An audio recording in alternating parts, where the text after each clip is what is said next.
I When mean, you like put them on top of each other, they all match exactly. for the trunk shot, yes, and for the Kirk shot, not. So for the Kirk Okay, let's shot, see that. So your theory is that they open the trunk, there's a huge gel block in it. They fire the round into the gel block. Charlie has a prosthetic that simulates that he's been hit. It's not real. Thus, there is no exit wound. Falls over. They run over to him. Security does not allow the EMTs to work on him. This would also explain why there is way less blood than there should be, because there's only enough blood to simulate him getting hit. There's a guy who reportedly was at the hospital who saw Charlie's SUV come in, and then he said that he saw another vehicle come in. All they need is one doctor, that'll verify that he was in there, whatever. They take these fake pictures of Erica with her hand on his hand. They put it out, and oh my God, Charlie's dead. All we have to do now is just convince the world that we're really, really sad, which they did a very bad job of. And that's your theory, right? Like that's basically where we're at. Yes, very well summarized. All right, Jesse on Fire, welcome back. So this is a video that I've been alluding to on the channel for, handful of days here, because we are going to examine a theory that people are taking very seriously, which is that Charlie may have juked this entire thing and might still be alive. Now, I will tell you in advance, the person that we're going to be interviewing here is a physicist. He is much smarter than me when it comes to the scientific method and the mode with which he has chosen to examine this. And he is 100% convinced that Charlie is alive and that this was done in a very specific way, which we'll outline at the very beginning over here. But before we even get into that, okay, because again, the bulk of this video is going to be me interviewing him. And he had a video out that he thinks he proves that this shot did not hit Charlie and was shot intentionally into a different place near Charlie to simulate everything, and then Charlie has a prosthetic, and I'm going to show you this right now. Now, what's interesting is we filmed this video, okay, and then after that video was done, before I had the opportunity to do my intro like I'm doing right now and edit it down and put in all the, the censored areas because you can't show any of the graphic stuff on YouTube. This video just dropped yesterday, and it puts a little bit more color to the theory itself in terms of like, okay, well, what would he be doing though? Like, if he faked his death, like what's he just going to like live underground forever? And this right here was on Instagram yesterday, and it did the rounds. So we're going to look at that really quick right now. And then, and I'll kind of take you through it, and I'll pause it so you can read everything that's in it, because it's quick, because it's an Instagram. So let's just check this out real quick. And by the way, go ahead and subscribe to my channel if you don't mind, or just wait until you see something interesting and subscribe then. But if you could like this video, and if you see something that you like, go ahead and forward it to your friends. Watch this. Okay. So, this is showing this guy who, as we get closer, he is going to indicate he thinks he knows who this is, and it's this person. Okay, this is a very well-known Hollywood makeup artist. Okay, and Mike Mekash, an American special effects makeup artist from American Horror Story, Stranger Things, Maestro, and Mad Max. Okay. And all right, so you see that, and then watch this. So the implication being obviously that Charlie was using the exact type of makeup effects that were shown earlier right there, and that would explain the massive immediate like blood spurt, but the seeming lack of enormous amounts of blood on the security guards who were around and left over in the area they paved over afterwards, right? Okay, check this out. Kash Patel, now listen to this. Just real quick, just this one line I'll put on, because it has music. That's why we're being quiet. Rest down, brother. We have the watch. Pop quiz. What is he about to say after that line? You guys all know. See you in Valhalla. See you in Valhalla. Okay? Let's see if there's any relevant information related to Valhalla here. So, what are we looking at right there? Right? Take a good, hard look at that map, because that's what it is right there. Okay? Valhalla Danish house. Okay. witness security program. And you check this out. Since 1971, more than 19,000 people, WITSEC plus family members. Official figures state that no participant who's followed the program rules has ever been killed as a result of their cooperation, which makes sense for WITSEC. Okay, so I saw that. I'm like, okay, why would Charlie Kirk need a new identity and to go to WITSEC? Answer would be if he is potentially testifying against a large criminal organization that he needs protection from. And here's the thing. If you're Charlie Kirk, you can't just go into WITSEC. You have to die, right? Like, you have to, like, you can't just be like, oh, Charlie Kirk has vanished. He's vanished, you guys. Like, if he's going into WITSEC, the world needs to think he's dead. That is the only way that you could pull it off. I'm just saying, if that is what happened, which I'm not saying for sure it did. However, it would answer every single question about everybody's behavior at TPUSA, which just seems so bizarre. And, but check this out, right? So that was in New Zealand, right? That's a map of New Zealand where the Valhalla place is, right? And check this out. New Zealand government and the U.S. Embassy confirmed in late July 2025 that the FBI established a, quote, dedicated law enforcement attaché office located at the U.S. Embassy in Wellington, headed by a permanent legal attaché. This is described as the FBI's first standalone office in New Zealand, replacing an arrangement where FBI personnel in Wellington reported through the legal office in Canberra, Australia. So, purpose is stated role. Officials from both countries say the office is intended to deepen cooperation in transnational organized crime, counterterrorism, cybercrime, espionage, child exploitation within the broader Five Eyes intelligence partnership. Wellington Legal Office is expected to coordinate with FBI engagement across parts of the wider Pacific region, including nearby islands, states, and Antarctica. Okay. So, I mean, I'm just saying, right?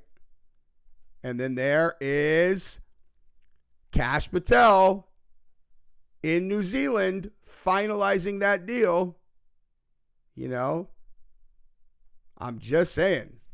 Just saying, if you need a why, there you go.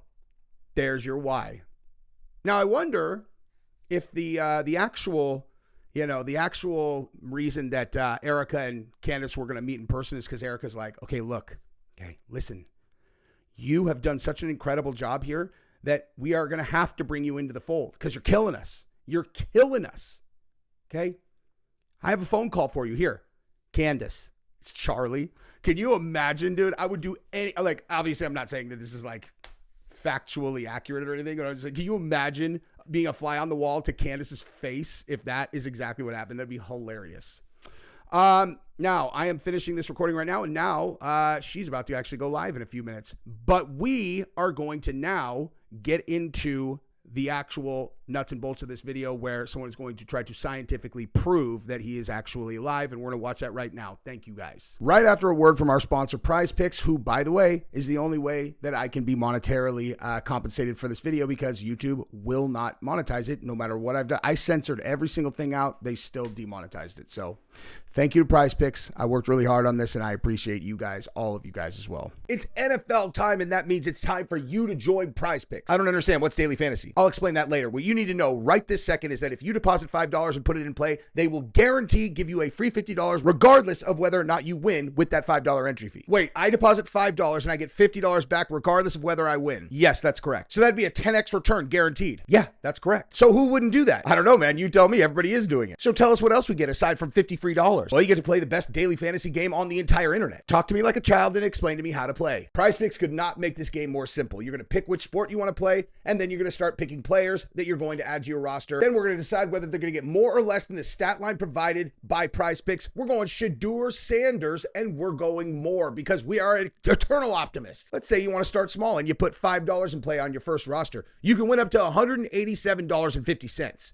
But if you're a big baller and you want to put, let's say, $50 in play, you can win up to $1,875. But let's say you are a big wallet gangster and you want to put $500 into a single roster. You can win up to $18,750 if all of your players deliver. Now, we also got some new features coming in with this new football season, and you're going to be able to play the same player up to 3 times with 3 different stat lines if you want. It's already live on Major League Baseball and WNBA. When you go to Prize Picks, you use the link in the description and you sign up and you use promo code JesseOnFire, you are going to get a free $50 once you put $5 in play. Use the link in the description, sign up using promo code JesseOnFire, put in $5 in play, and get your free $50 back. That's a 10x return. You are welcome. I love all of you guys. Let's go. I mean, When you like, put them on top of each other, they all match exactly? for the trunk shot, yes, and for the Kirk shot, not. So for the Kirk Okay, let's shot, see that. So your theory is that they open the trunk, there's a huge gel block in it.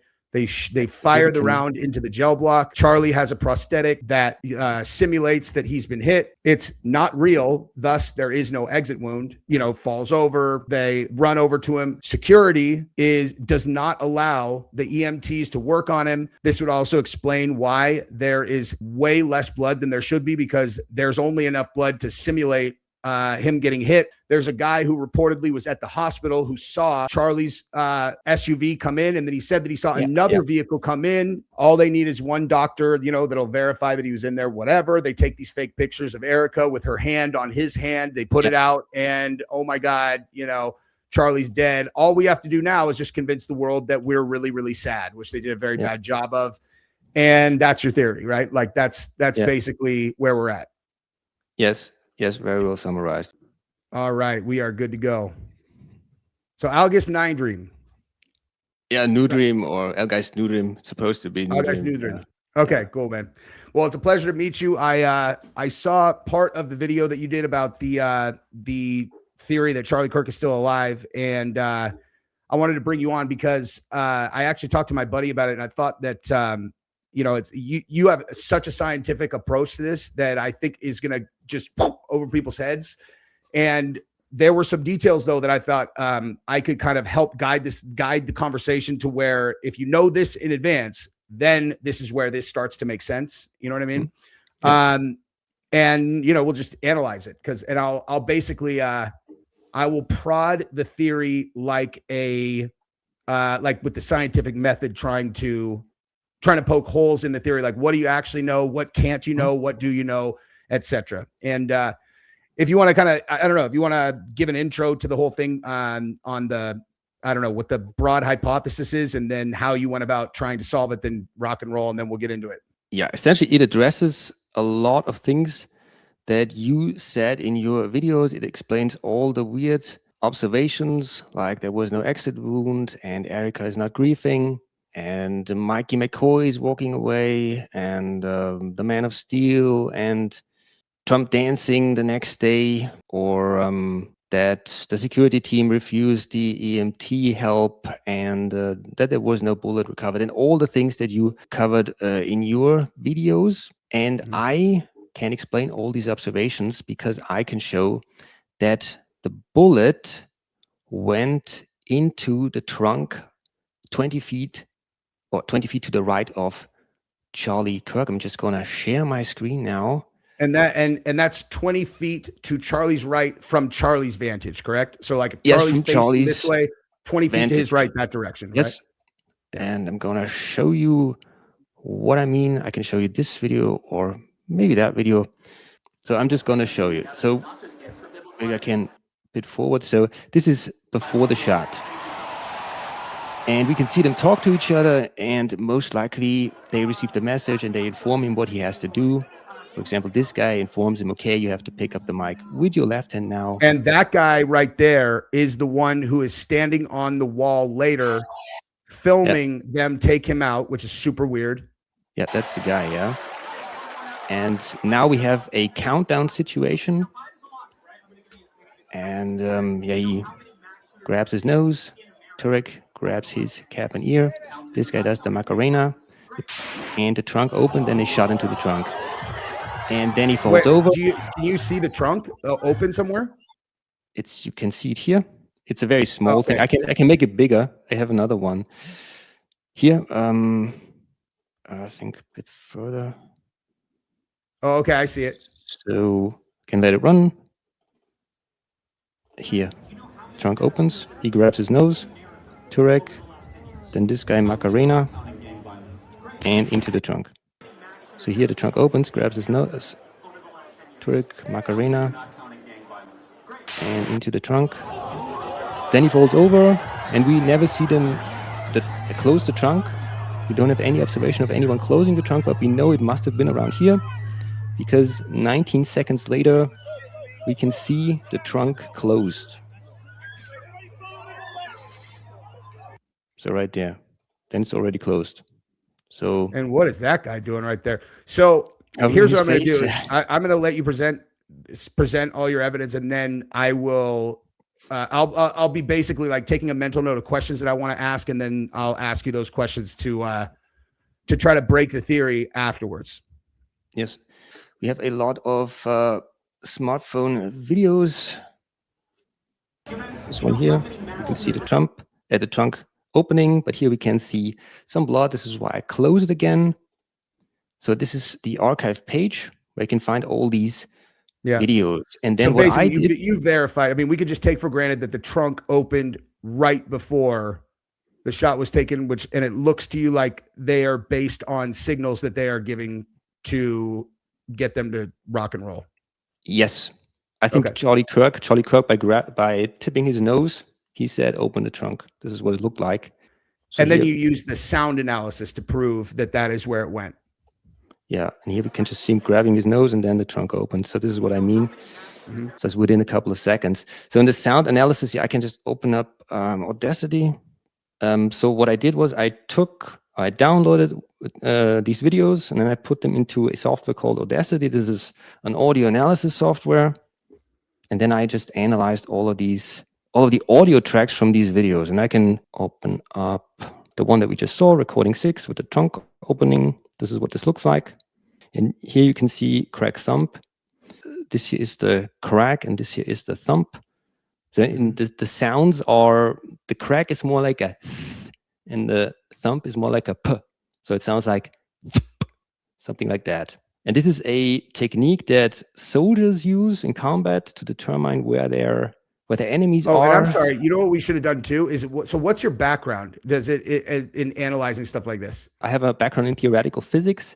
There was no one else doing this properly, or there were other people doing it, but I realized they made some mistakes, and then I realized I had to do this myself. I also went through it with Ryan from your team. So I explained it to him. He's also a physicist, and he was the very first one who brought, like, the first person whose opinion that I am forced to respect due to his background and how smart he is. And he was adamant. He's like, I'm telling you, dude, I think that they juked this thing. And I was like, come on. At some point I'll pull that text message conversation up between he and I, because I was completely dismissive of it. I was like, this is flat earth, dude. Like, there's no way. And it was like the thing that marinated in my mind over and over and over, was where he's like, think about the behavior of everyone at TPUSA. And he's like, the only thing that could explain all of it is if he's alive. And I was like, man. And because that's like, I don't do theoretical physics. I don't do scientific, I don't do like the test and verify. Math spreadsheets, not my thing. I analyze people. And that I would consider myself very, very strong in. And I would just like, man, he's like, that would explain literally every single behavior problem that I have identified, and that other people, it's like, you can't really put your finger on it. You're like, everybody's behaving wrong. I feel like I almost could even pick who is in on it and who's not, if this was true based on their behavior, but anyway, that's how I even started looking at this was that. I think I'm still at sub 10%. Yeah. And it was great talking to Ryan. Yeah, this is he's very quick at understanding these concepts. And this is recording 2 on this side. So here is where the crack is. Here's where the thump is. You can just play it. And what exactly are you measuring there? I measure essentially So this is a Mach cone, and it is essentially made up of circles. Now there is one primary circle, and this is the thumb circle. And the thumb is just the explosion in the gun. Yeah, that you need some kind of explosion. The crack, you mean, is that? No, it's this what travels more slowly. It travels at the speed of sound. Okay.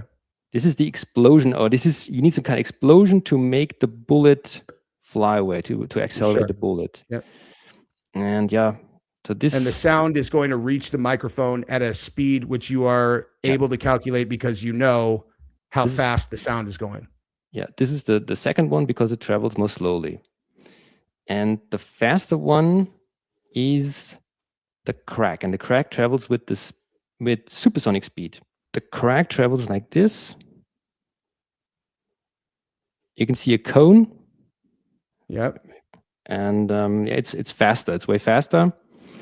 For example, this one here, we can see a soldier where this guy is really far away. Here, you can hear the two distinct sounds because it's really far away. Right now, I'll send him across the other side. Yep. Yeah, and you imagine if this was some kind of combat and this was your enemy, then you could just determine how far this guy is away. Like when you hear, because I was thinking like when you hear the round make impact, in order to know how far they are, you would need to know how fast it's going. But if you're measuring based on the speed of sound, then that is going to be your dictator of how fast. Yeah, okay, I understand. Yeah, so I can just illustrate this here. So let's pretend that here's the enemy and you are here where the trunk is. So this guy fires at you. We can only see the marks now because so the first sound is this Mach cone, and he shoots. And those that X's are where the videos were taken from? Yeah, where the videos were taken from, yeah. And for example, this video 10 is almost perpendicular to the trajectory, and then it's way harder. But this observer 2 here, he's almost in line with the trajectory. That's the video that I got sent. Oh, yeah, that's your video. That's your video. And he is... It almost looks that way for him, and then it's the easiest. I mean, honestly, like thinking through this, like they must have shot like that would have gone so close to the guy who was filming if they shot into the trunk. So here we can see how it travels out.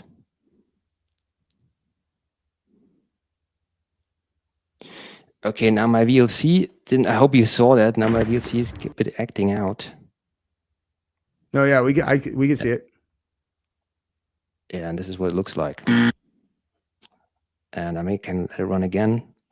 And we can then see that here in this case. So I checked for the bullet going at Kirk, and it's just too late. So, and this is how I could determine that this is not what happened in reality.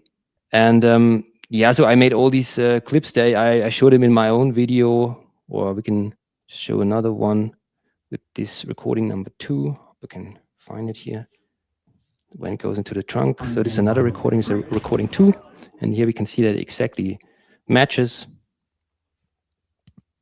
So exactly what we calculated. I mean, when you put them on top of each other, they all match exactly. For the trunk shot, yes, and for the Kirk shot, not. So for the Kirk okay, let's see that. Did you show that? Like, did you show how they don't match for if it was at Charlie? That was just what I just showed here. Okay. What I just showed here. I can let it run again. So this is I check this recording here and the shot at Kirk. Okay. And watch what happens. We expect 13.3, but it's longer. It's 0.15, and this is just longer. And yeah, this is just how I can show it. And yeah, the basis for this are all these calculations here.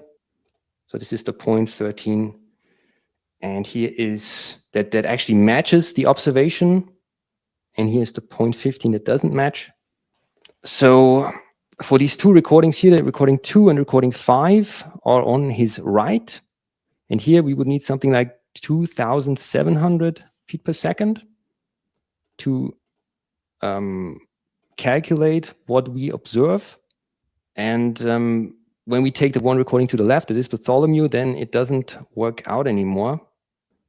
We should be able to calculate the speed of the bullet, though, based on, because we know the distance. So if you know the difference between the crack and the thump, and we know he's 140 yards away, we should be able to calculate how fast the bullet was going, correct?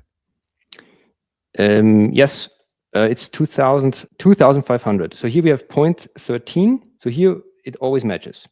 0.13, 0.13, 0.18, 0.186, or even the third position after the decimal point, or 0.206, 0.206, 0.186, 0.186, 0.133, and here it's okay, 0.1342, but it's also very close. And here for the Kirk shot options, it doesn't match anymore. So this is, or these columns here are the trunk shot options, and they all match these values. And here is the Kirk shot option, these columns, and they don't match. Okay. Because here for the trunk shot option, all these cells perfectly match what is observed in the audio track. They all match if it's going in the trunk. They all match. And it's not just one recording on the left side, it's also another recording on the left side. It's recording 7 here. This is also to Kirk's left. And this is the famous video by Seb Boykin. The really graphic one. The graphic one, yeah. And yeah, here's also 2,500. We have 0.166, and this is essentially the same as 0.167. You just have to round it up. And therefore the 2,700, we have 0.18133, doesn't match. The 0.167 is... No, I understand exactly how you're calculating it now. One thing that we forgot to mention is that your theory is that there is a big, like a bullet catching, like rubber block that they would be shooting into, which is, I mean, those definitely exist. I've shot into one before. So they're like gigantic, like gel blocks that will catch literally any bullet. And so your theory is that they open the trunk, there's a huge gel block in it. They fire the round into the gel block. Charlie has a prosthetic that simulates that he's been hit. It's not real, thus there is no exit wound. He falls over. They run over to him. Security does not allow the EMTs to work on him. This would also explain why there is way less blood than there should be, because there's only enough blood to simulate him getting hit, and then it's out. It's not like a full body full of blood that would be, getting exposed in the event that he was actually shot. And that also there's not enough blood. The first time that I watched that, I think the video that I watched, that I was sent, where he's hit from the side, I thought that was extremely definitive, because he seizes, just like I have seen so many people get stretched like that because I'm huge martial arts.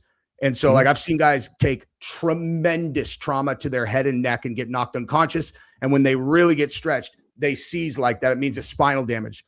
And he appeared to do that to me when I watched it. And that's why I was so confident. However, I watched it back again and again and again. And I was like, you know what? That actually what he did could be rehearsed. Like what he did could be rehearsed. I'm not saying that it was, but it could be. And, but yeah, so anyway, so then the security jumps over the table. We've all seen them kind of look like they're taking things off of them and then putting them in their pockets or whatever. That would have been them pulling off whatever was used for the prosthetics. And then they go get the car, they carry him. You've got the guy who was talking to him right before. He goes and gets up on that wall. He's filming. Oh my God, they just shot Charlie.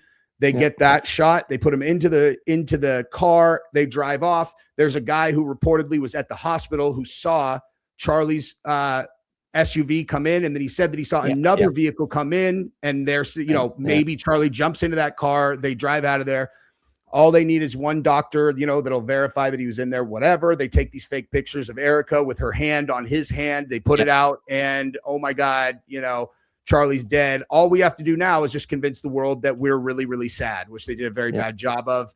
And that's your theory, right? Like that's basically where we're at. Yes, very well summarized. Yeah, here we can see a photo of the hands, and we can see on their wedding picture here her hands are way smaller, which is what we can expect because she's shorter. But on the casket, their hands are almost exactly the same size, and so it's kind of obvious that these are not his hands. Yeah. Well, one thing I would push back on that is if I'm going to take pictures, why would I, and he's alive, why not take pictures with his actual hands? Like why? Yeah, this why is just silly. This is just silly. And I mean, we don't even see the entire puppet. I mean, they could have just used only the hands here. Just some plastic hands. We wouldn't have needed the entire body even, because only the hands stick out. So it's a really silly mistake. Yeah. They only filmed the hands, and they didn't even make sure that the hands have the proper size. Yeah. That's really silly. Yeah. Oh, that came from a video? I think it's a screenshot from a video. Yeah. So he sent me that earlier today and said that Milo Yiannopoulos had shared that. Yeah. Can I just take a quick bathroom break? Yeah. And then when you come back, I'll start trying to break your theory. Yeah. Let's start with the first clip that you have of them opening the trunk, right? Like the best clip of them opening the trunk. This one, yeah. You can see it better.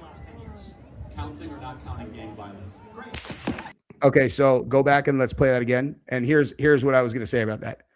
Mm-hmm. Watch the body language of these guys who open the trunk, and whether they seem like there is a reason to hurry to get out of the way, or if they feel totally comfortable standing a couple feet away from where a 30-06 round is about to get shot in their direction. Also, it seems like there's someone behind there, and there's a lot of people. So look, like they open it, and then he's just kind of chilling. He's like, all right, I'll just leisurely get out of the way. And like, to me, if I know they're about to fire a round into that in this like hairpin shot, you would think that you would see at least, and the guy on the side that's standing right there, you would think you would see some kind of reaction from him where he's afraid and nervous. They are military people. So I think these guys, Brian Harpole, this guy and this guy, they have shot a lot of rounds themselves. They are very good snipers themselves, and they just know that this is not a hard shot, and you essentially have a margin of maximum 4 inches. And they just know that. So I mean, it is possible. Very tough when you, I mean, it's a very different thing. I mean, you have to trust the shooter blindly. I mean, with your conscious mind, you just know, okay, I can essentially stand right next to the target circle or the target symbol that has a radius of 4 inches. And I can just essentially put my head there, right, to the circle, to the target circle. And he's going to shoot right into the middle, or he's never going to miss more than 4 inches to the left and to the right. So just imagine that this is Brian Harpole's face, this is my face, and this is where the shot maybe went. Now, with your conscious mind, you know that, but it's a different thing actually putting your face there and then just standing still, and you know that an expert sniper is going to miss you. And I don't know if it was that close, maybe it was also a bit further away. I think it was within 1 meter that it missed Brian Harpole. And let me ask you this. Okay, so this is a question that speaks directly to the science. Okay, so if what we're doing is we're matching the sound waves, which are, we're talking about like a margin of error that is very, very small, right? So it's like if Charlie is here and the trunk is here, right? And we're able to measure the difference between here and scientifically prove that it went here instead of here. wouldn't that rely on knowing exactly where the shooter was when they took the shot? Because if the shooter had been 10 feet over to the left or the right, that would change the entire model, correct? So like if the shooter was in a different position, then you theoretically could run the exact same model and it would hit Charlie and it would not go into the trunk. Yes. And I'm saying, like, how would anybody know the exact position he was in? Because we haven't seen any videos I'm aware of like his exact position when he fired the shot, correct? Yes, I just pull it up. We can calculate the position. We can calculate with these cones. Do you understand what I'm saying though? Like that, like if you move the green endpoint of where the shot was taken, and like if you put the endpoint on Charlie, and then you move where you think the shot was taken from a little bit, does it match up then, or is it still off? We don't. The problem, we don't have any recording that would support Charlie. We only have these. So this is another. I just want to show you what I wanted to show. I can just rotate that also, and just again imagine that this point here of this triangle makes a circle. And again, I can just rotate it, and again I have all these positions. So I have maybe this position, or I can zoom in a bit. So I have maybe this position here, or this position here, or this position here, or maybe to the other side. Where could he be? This position here. So imagine that you are Bartholomew, right? This guy on the balcony that recorded this. And from what he heard, if he's an experienced shooter, he could say, okay, he must be in one of these positions here that I just showed on this circle. This is what Bartholomew must have thought. And this guy here, your friend in position 2, if he only heard a signal, then he must know, okay, he must be in one of these positions. I mean, I could just draw a half circle that you can really see it's 2 half circles essentially. Here's the other thing is it's just where it intersects. And I will call and find this out. Let's say I'm in, because it's not my friend that took the video, it's a very close friend of mine who's also a very close friend of his. Okay. And so, but what I'm saying, if I'm in that position and someone fires that round and it goes that close to me, by me, and then hits a rubber in the trunk, like I'm going to hear where that hit. Like, it's like, I'll hear that hit the trunk most likely, because it's like right there. It's not like it doesn't hit the rubber silently. Now, I haven't spoken to him about it, so I don't know. I have no idea if that's the case, but it seems like people would have been reporting that they thought that it, like, oh, the round went right over my head, or I don't know. You know what I mean? Yeah, I know what you want, what you mean. And the problem is that people were not expecting it. That no one expected a shot, and you're kind of blown away that when you hear a crack thump anyway, right? So, but maybe in the recording also that I have the recording to open, and you don't hear any impact to the rubber. And the point is that this, because the impact into the rubber is, first of all, very silent compared to the crack. And it's also at the same time, or almost at the same time. So we are already at, this is a period of 0.01. So who knows, maybe one of these signals is a bit of an impact into the rubber. I almost can't imagine it. So to give people an idea what we're talking about, which position is it? So this one here, this is what we're talking about, this position. And with the rubber right next to it, where do I have this from before with so this position here, where I just showed, okay, this is what we're talking about right now. Why don't we hear an impact there? Yeah, but and here's the other thing is, if they're going to fake his death, why shoot around at all? Why not just shoot an empty shell to make the sound and then have the impact be the prosthetic? Like, why even shoot a real round? Then this entire thing would look different, because then the crack would not be there. So we wouldn't have these 2 signals. So this is the crack, this is the thump. And you're saying the thump is the sound of the bullet in the air, or it's not the thump is the sound of the muzzle blast, of the explosion in the gun. That's the thump. that travels with sonic speed. And the crack is the cone sound that travels with supersonic speed. And that is first. That's what we hear first. And if we had only a blank, then we wouldn't have this sound that the bullet makes, this supersonic sound. It wouldn't be there.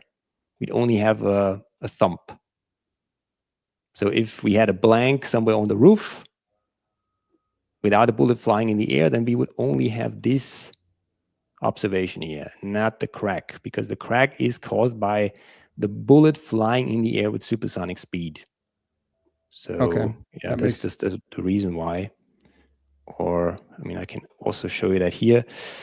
So here we have crack and a thump. So this blue circle is the thump, and this green one is the crack. And as I showed you before, how did I do this here?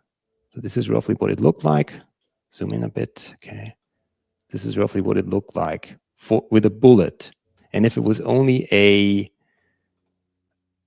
yeah, how do you call it? A flashbang or a blank or something like that. Oops. Then this works now. Then it on the roof, it would only look like this without a cone. Or of course we can also maybe a flashbang somewhere here, somewhere here in the audience, closer, right? Then would have looked like this without any cone, without any crack. And we would have simply seen this here in Audacity. So it would only be this one, but this one would not be there. The crack would not be there. Yeah. Well, I think I understand. And I'm 15 minutes past over anyway, but this is really interesting stuff. And I'm definitely going to put this together, and I'll put it out in the next few days. And yeah, I appreciate you coming on. Thank you very much.